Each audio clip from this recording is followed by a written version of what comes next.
Hey everyone, Les Herger here from ComfortableShoesStudio.com and ArtJournaling.ning.com, answering a few viewer questions, and this one comes from Facebook.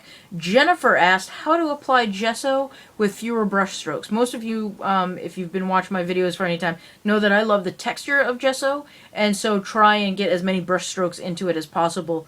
But if you don't want those brush strokes, you can switch. If you're using a bristle brush with bristles like this they're often called a hog bristle brush or a chip brush, you're going to want to switch to a different sort of brush. You want to switch over to a nylon fiber brush with softer bristles. This is a very inexpensive low kernel, what is this, 1-inch brown nylon, really inexpensive brush, and I use it for applying gesso.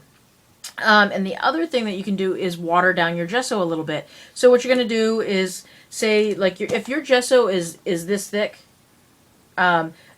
no matter what you do, you're going to get brush strokes. For me, I like that. But if you don't want brush strokes to show up, add, like, this is probably a cup or 3/4 of a cup of gesso.